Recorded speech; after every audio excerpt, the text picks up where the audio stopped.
What's going on, everyone? Dave Knittel here from Bros Talking Soccer, and we have an interview podcast for you today. Matty Knips is joining us from Florida. Matty, hello. Hey, how's it going? It's going well. Thank you for asking. People who are joining us live on YouTube, I have the stream up, I guess is the right way to say that, in the background. Please feel free to say hello. If you have any questions for us as we go along here, please send them. I'll ask them. We would love to interact with you and all of that. And with that, we're going to be talking about the U.S. men's national team today, talking about Matty's Underdog Soccer Podcast, and just, soccer in general. So, Matty, sound good? Sounds great. Yeah, I'm ready. All right, cool. All right, let's do another intro real quick. What's going on, everyone? I am joined today by Matty Knips from the Underdog Soccer Podcast. Matty, welcome back to Bros Talking Soccer. How you doing today? Good, man. Thanks for having me. I appreciate it. Thank you for coming back. We're always excited to have you back on. Can you tell the listeners maybe a little bit about yourself? I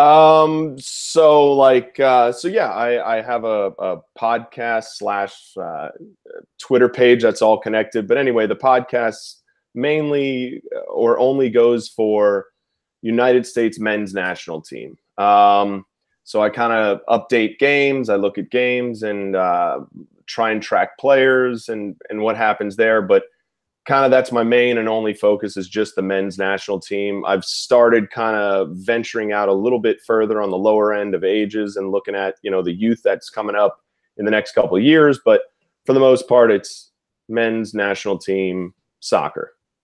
Yep. And it's called the Underdog Soccer Podcast. We have that linked, his Twitter page and his website linked in our video description and podcast show notes. So definitely go check that out. Definitely want to talk more about both those things. But before we do that, can you tell us, how you got into following the game of soccer? Has it always been a passion of yours, or is this something more recent? So to be honest, I've always been a soccer fan. I've been a Liverpool fan since like the late 90s, to be honest. Exactly. And so I've always been a Liverpool fan, never have been really a fan of the MLS or a specific team. And I've always somewhat followed the men's national team. And, as I got older, I've followed it more and more. And then, I feel like everyone's that's kind of in a role similar to mine really started seriously after the Trinidad and Tobago loss. So when that game happened, it just got me more interested in what was going on in not just the team, but also the federation. So I started just researching and I wanted to learn more. So I started listening to other podcasts and I didn't really find a podcast that was specifically just for United States men's national team. ESPN has a couple that are high quality, really good, but they're shared. They talk a lot about Europe and they talk a lot about the MLS and Liga MX and everything. And so there wasn't really a USMNT only specific podcast. And so I felt that it was a need that hadn't really been met fully. So I was going to try my best to fill that role, I guess. Awesome. Yeah. And so that kind of gets into my next question. You pretty much just answered it. So it was more like you were filling a need that you saw wasn't there. It wasn't like you don't follow, Liverpool. So like you kind of made the decision to not include, whether it's Liverpool or MLS, right, just from the standpoint of, what you saw as kind of a void. Right. And that's the funny thing. Like my Twitter account, as much as I love Liverpool and as much as I watch the games every weekend, I try my best to focus my Twitter account mainly only on men's national team. I mean, I watch other sports as well, but I try and only focus my attention on that for the Twitter account, because obviously that's connected with the podcast and everything there. Yeah, so if you're a USMNT fan, you definitely have to give Matty Knips a follow. Awesome, yes. Yeah, when you're planning to record a podcast, because you usually structure them for the most part around when USMNT matches are going to be played. Right. How do you prepare? Do you do a bunch of research? Is it more just free flowing? Like when you kind of hit record? What's your process there? I try to do a lot of research, to be honest. I mean, I have a full-time job. I'm a teacher on the side, so it's like, it sometimes, like for the last two games, they were both during the day. So I wasn't able to watch the England game, but actually the Italy game was the week of Thanksgiving, which I was off from school. So I was able to watch that one. So the whole process is, I mean, during the game, I'm taking notes and and just writing little things down, highlights and whatnot. But in between those times, I'm constantly trying to just expand my knowledge of USA soccer and who the people are that are important, both the players and the people in the federation. So I'm constantly trying to involve myself more in it, read and just respond to different things and hear different people's opinions, whether it's on Twitter or whether it's on, any of the websites that are familiar with that. But yeah, I created this, when I decided to start doing the podcast, I created this like Excel spreadsheet of like players, because I wanted to become more familiar with the players. And I think like my list is up to like 180, 190 just men's team players. And I go down to like, and I don't really have many really young guys. I mean, I don't go much below like the age of 17. I think the only 16-year-olds that I have on there are like Busio and Gio Reyna. But other than that, I try and focus mainly on the guys that are currently playing and are at least potentially maybe playing in the next year or two. And that's kind of just helped me to learn who they are, learn where they play, learn about their playing style and everything like that. I love it, man. I love the commitment. And, I'm someone who, really gets into the nitty gritty and details and things like that. So, that makes me excited. Now, with your podcast, for the most part, it's just yourself. And so, do you like that? What are the challenges with that? I wanted to talk maybe a little bit about, doing a podcast by yourself. Yeah, it's tough for sure. And it's like, the guys that I grew up with, like my closest friends now are all guys that I played high school soccer with, and I'm still friends with them, 15, 20 years later. And we live remotely. And so, but I don't think any of them really be interested in being on the podcast. So it's like, I have to find people like you or like other people that I've met via Twitter to be on that with me. I definitely realize that I need someone to talk to. I think it goes a little more smooth, just, not just hearing me bounce ideas off of myself.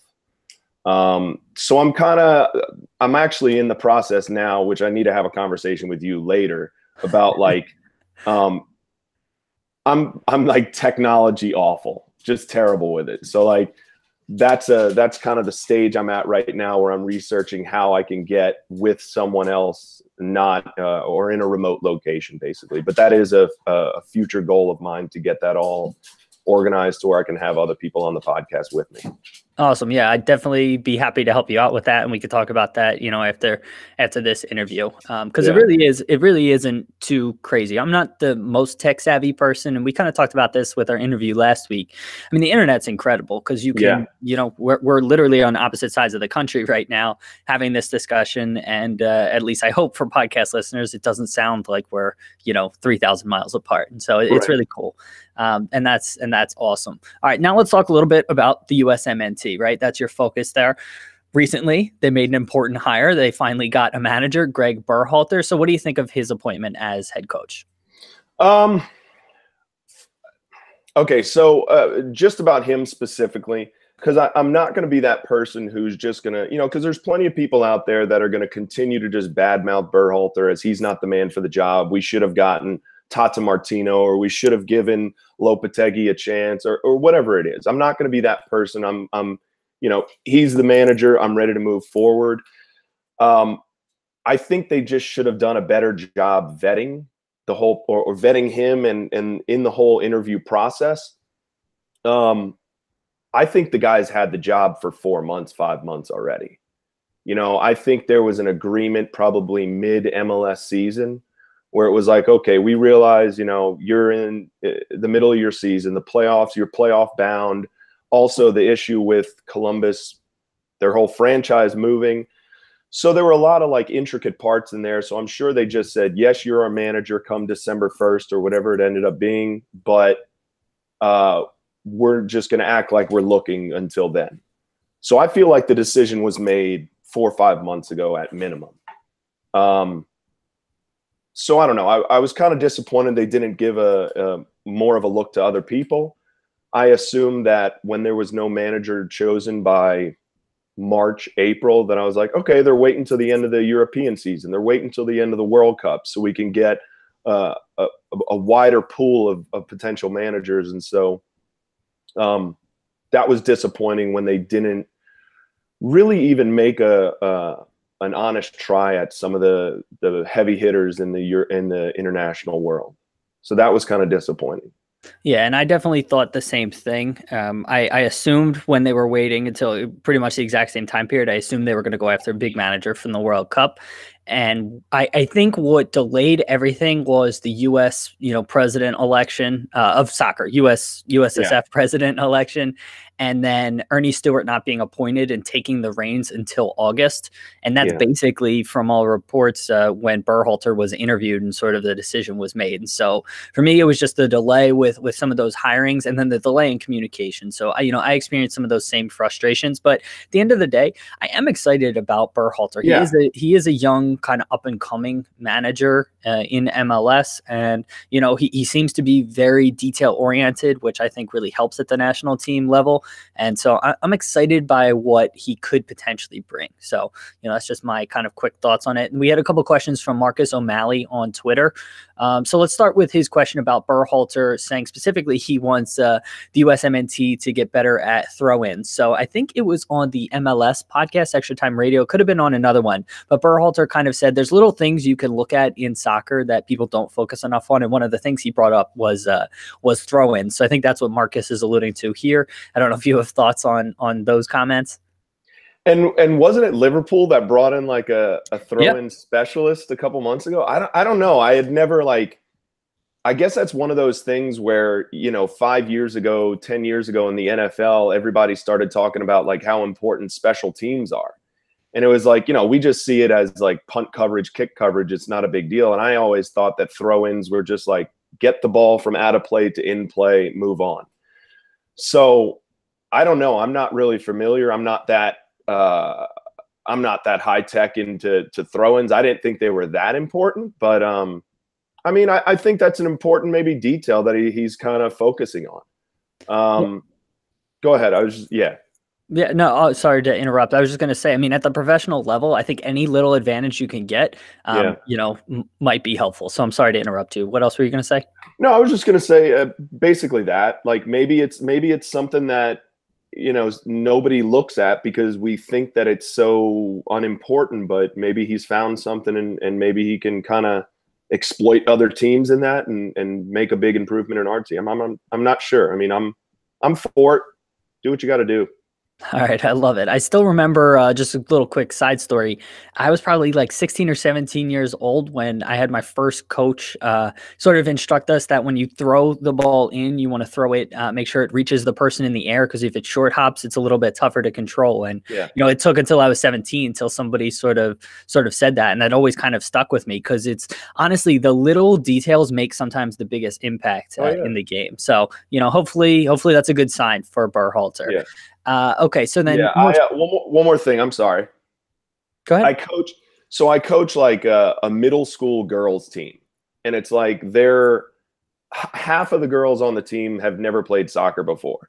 So I'm not like, so I can kind of understand the throw-in thing, I guess, a little more, because I'm just looking to create or to eliminate the most trash mistakes there are, so maybe if it's just like, I'm not going to make world beaters out of these girls when they're that young yet, but maybe if I can eliminate a lot of the really wrong things, like doing throw-ins wrong or whatever, maybe that can, I don't know, make them better. And maybe there's a correlation there. I don't know. Who knows? All right. I definitely want to circle back on that. I didn't realize you coached middle school soccer, but let's stick with Berhalter and we'll come back to that in a minute. So what's our ceiling for expectations for the USMNT now in 2019? We have the Gold Cup coming up. So, what's the ceiling for this squad? The ceiling is, we have the talent to win the Gold Cup. If you think about it, I think it was the last Gold Cup where we didn't even play Mexico, right? So we played Jamaica in the final and we played Costa Rica in the semifinal. And to be honest, like, I know Costa Rica is a really good Is that right? No? I think we played Jamaica in the semifinal and lost. If this was the Gold Cup that was in the US, am I thinking of the right tournament? No, because I saw the final. Never mind. Yeah, you're right. I saw. Okay. Never mind. I'm Okay. thinking of 2 tournaments ago because I actually went to the final here. Never mind. Yes, we played Okay. Jamaica. You are correct. So, point there is we didn't even play the other best team of CONCACAF. So if we can, and I'm not saying that they're so much better, but that's our main competition. Costa Rica's good, and they're, everybody's giving them a lot of credit, but we honestly should beat Costa Rica 8 times out of 10, call one of them a tie, call one of them a loss. So our ceiling is definitely winning the Gold Cup, whether we have to play Mexico or not. But I think that needs to be done. And I think a lot of little things need to be figured out first. But yeah, I think that's definitely the highest point. Okay, and that was from Marcus O'Malley. I just wanted to give him credit. And then Marcus's last question here was, assuming we play Mexico in the Gold Cup, who are going to be the USMNT starters for you in that match?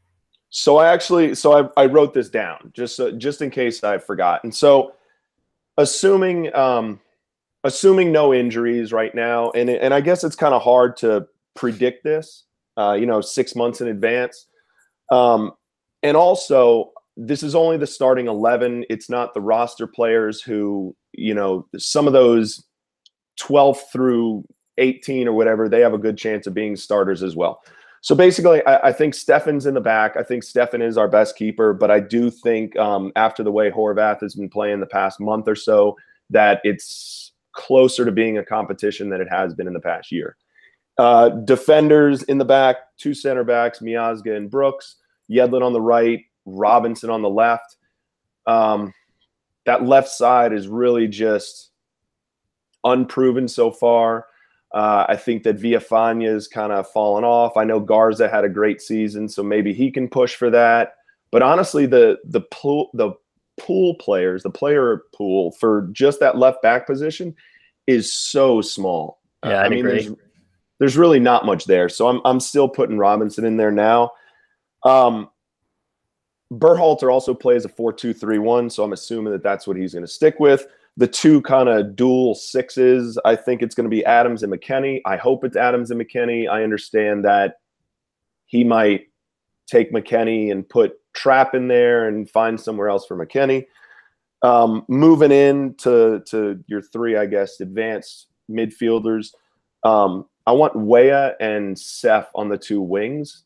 And I think Pulisic is best used as a 10. I know that's like a pretty big debate on, is Pulisic a winger? Is he a 10? I did see an interview with him the other day that it was like, if he had the choice, he would want to play a 10. And I also think one thing that we have to think about, whether Pulisic is a 10 or whether Pulisic is a wing, we have to think of who is that player that's going to play the other position when he's not there.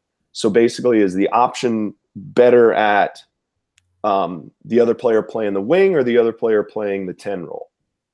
And then up top, I've thought it for a couple of years that Wood is better than Altidore, so I'm putting Wood there. I would not be surprised if Sargent kind of made a big push in the next 6 months. And I think Sargent is our 10-year starter in about a year and a half. He's still 18. I think he's the next big thing. The kid, everybody that has ever played soccer played with that one guy who is they don't do anything great, but it's when their opportunity comes, they don't mess up the opportunity. He simply puts ball in net. It's pretty basic, but he just scores. Yeah, and that's, obviously for a striker, the best thing, that you could possibly do. So I will agree with almost your entire lineup. Seth, I don't have as much of an issue with. So yeah. Bobby Wood is an interesting case for me because I don't see it anymore. I think he is a tireless worker. And I don't know if this was the fact that he was just so isolated over the last year under Saracen, but even at this point, if Josie can get healthy, I think he's better. And I also think I'm in complete agreement with you. Sargent has the most upside, and depending on how this season goes with Bremen, because he just got his first start, just got his first goal on his first touch, and so if he can keep that up, yeah, he might be starting in the Gold Cup. So I don't know. What do you? So I want to just compare and contrast Bobby Wood and Josie for a minute. I guess, what do you see as Bobby Wood doing better than Josie? If you don't mind, just indulging for a minute. No, absolutely. So one thing that I've kind of noticed in Josie in the past, well, I guess he hasn't even played for the men in over a year. I mean, it hasn't even been in 2018. But one thing that I noticed, so one of Josie's greatest strengths was his speed. I feel like he has lost a step. And one thing that I noticed him doing a lot in like mid 2017 was that he would foul a lot. And I feel like he's fouling a lot because he doesn't have the speed that he once did. And so he's diving, he's fouling, he's doing all these things to like try his best to keep possession of the ball or get a free kick or get a cheap foul. And even at Josie's prime, he was only good enough for 70 minutes. So that was always kind of a knock for me on him. I don't know. I can be kind of swayed one way or the other. I don't think that I wouldn't clearly put Wood over Altidore. I wouldn't say that, I'm not going to sit here and stand behind Wood and say that he's a world beater and he's definitely eons above Josie Altidore. I just think he's got the slight edge. His form has been poor in the past year and a half. So I don't really know. I mean, there's not like you could almost flip a coin and say, okay, cool. Josie, you got this game. Okay. Bobby Wood, you got the next game. Yeah, and for me, that's probably a problem with the USMNT that we just don't have depth at striker. But okay, so I can kind of see that. I think for me, Josie has always had pretty good touch and pretty good hold-up play. Yeah. He's not that sort of turn and beat you type of striker. He wants to get involved, and so I think maybe I just like his game from that perspective a little bit more. It's been frustrating because he's this just beast of a man, and you want him to just dominate center backs, and that's just not his game. So that's always kind of frustrated me about him. But that's just kind of my thoughts here. All right. So I want to go ahead. I'm sorry. Let me ask you two things. So I'm assuming you put them 1 and 2 right now. Right now, December 2018, I put them there. Gold Cup time, I would have Josie, then Sargent, then Wood. Okay. And then second question. So you said no to Seth, which honestly, Seth was kind of my other, when I made that lineup, I was, not 100% on him. I mean, so who are you on besides Seth? So, I mean, we have a lot of guys up and coming. Eamon, Roman Gall. I'm hopeful that they'll continue to develop in Europe. And Seth has always been, he plays on the wing, but he's one of those wingers. I'm trying to think. I played with guys that were like this, that are just, they're not pacey whatsoever. They're very tricky. But from my wingers, I generally like to have them a bit more pacey, can get up and down the pitch, as well as be tricky. And Seth just doesn't seem to have the pace for me. And I don't know if that's because of injuries or whatnot, but that's kind of why I'm not super excited about him. But at the end of the day, I don't know who else I'd put there. And he is very experienced. And so I could be okay with him ending up on the wing. I mean, I almost thought about because you look at all the players you just named, it's Gall has one cap. Does Eamon have 1 or 2? Yeah, he's only got 1 or 2. And Steph has less than 10. So I almost was like, I mean, who's the next after those 3? Maybe Fabian Johnson is still in the conversation. Areola, maybe, but Areola's, hasn't been, I don't know, incredibly impressive for me. And so, I mean, I'll agree with that as well. Fafa, yeah. Fafa, so as much as I love him being a Union player, he just at the international level, he just doesn't have the quality. He's got the international pace. Beyond that, I mean, his touches aren't nearly as clean as they need to be, and his finishing isn't what it needs to be to play at that level. So, I love him as a player for the Union, but he's just not, USMNT, top of the line talent. Right. Yeah. So that's kind of. Yeah, that's kind of my stuff. So I want to come back to the coaching middle school girls. So I didn't realize that you did that. So how'd you end up in that gig, and what's that process kind of been like? So just being a middle school teacher, they're always looking for, teachers that were former players of whatever sport. And so I told them I'd coach. And it was funny how the first year I got to this school, they were like, we can coach. You want to coach? I was like, yeah, sure. I was like, the boys team. They're like, well, we already have a coach for the boys team, so you'll be coaching the girls team. I was like, okay, that's fine. And I've told this to so many people, but like middle school girls are so much easier to manage than middle school boys. Like you look at the boys at that age and it's like they're so much more cocky and overly confident, and like you tell them to do something and it's like, I'm 35 years old. I've played soccer for 25, 30 years. I've played a little bit in college. Like I've watched a lot of soccer. I know what I'm talking about. You're 12 years old. And so like they have this ego sometimes, not all the time. It's just an ego that's sometimes there that it's like, you don't know what you're talking about. You're a math teacher. And, but girls, like they don't, and this is just my small sample of experience, but I don't feel like girls have that ego. So yeah.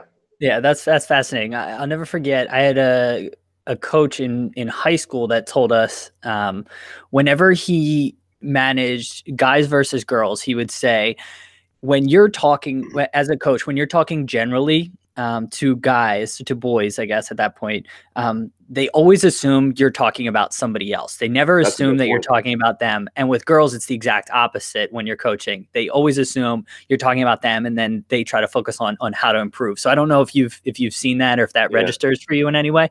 Yeah, that's a really good point. And yeah, and one other thing I was thinking about is like, in the middle school that I taught at in New Orleans, and I taught there for like 3-4 years, we had a co-ed team because it was just such a small district to where like we wouldn't have had enough girls to make a full team. And in my 6 or 7 years coaching middle school, the girls have always been the ones that are fearless.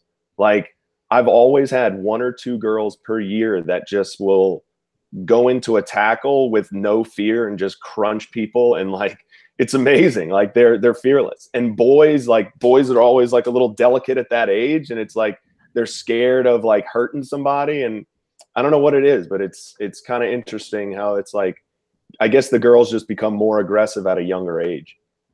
Interesting. Yeah. So that's really cool. So how are you guys? So I guess the season's over at this point. How'd you guys do this year? The season just, yeah, we're at like, it's like, we're at a very mixed, diverse school.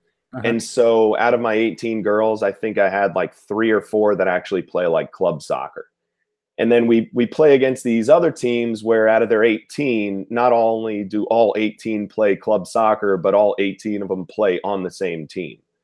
So we did all right. We made it to the semifinals, but we got hammered in the semifinals like 7-0. And so I couldn't keep it any closer. But it happens. They had, they had a fun time, and it's like I try and just preach positivity with them and let them know that they did a great job. So they're awesome. It doesn't matter.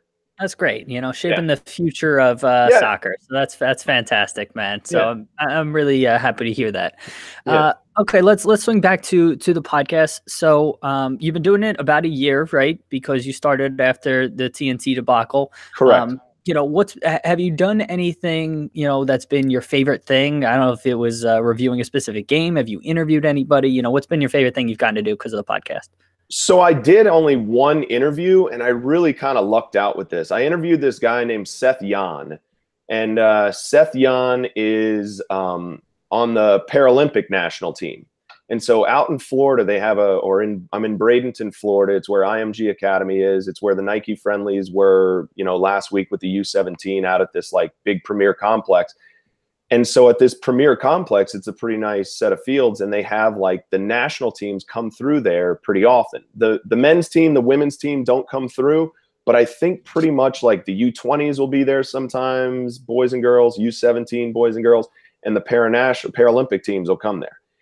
And so I went out and watched them train one day, and I did about a 45-minute interview with this guy. And it's on my website, and I think it's also on my SoundCloud. But really interesting guy. He's a military guy, and like right now he's stationed in Africa, like protecting rhinos from poachers. And so he's had a pretty wild life and a pretty interesting life, and he's a great dude, and also loves soccer. And so it was really interesting, and I was kind of lucky, very lucky to interview him. And I felt like it was, I don't know. I guess I was just really lucky to be able to interview him.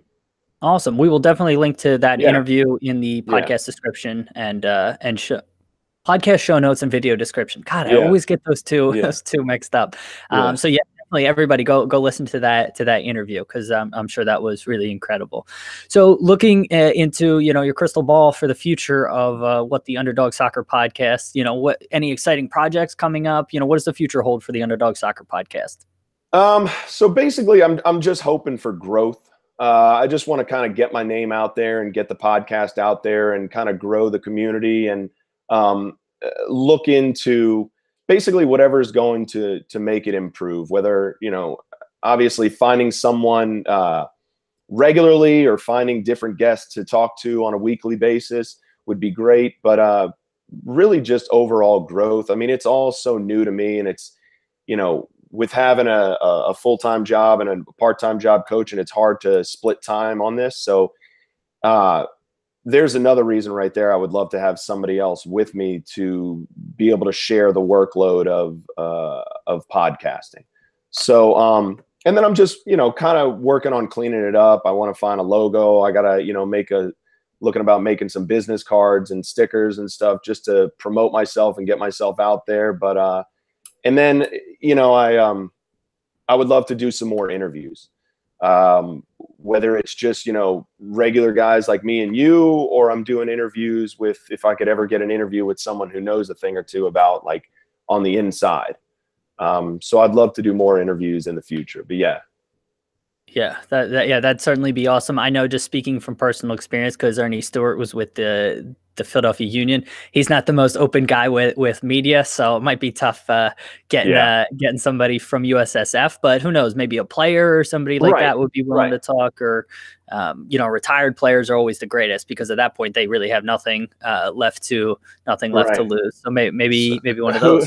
Yeah, who is it on Twitter that's calling out like Jordan Morris? Is that was that Eddie Johnson or? Oh yeah. So Eddie, So if people aren't following that, you should definitely follow Eddie Johnson. He is very outspoken in his criticisms of MLS, and it's frankly warranted. So, but well, let's not get into Eddie. Right. His criticisms are warranted, but it was a different time in MLS's history, and that's all I want to say about that. And we can talk about that maybe in more detail. Sorry, you were going to say something? No.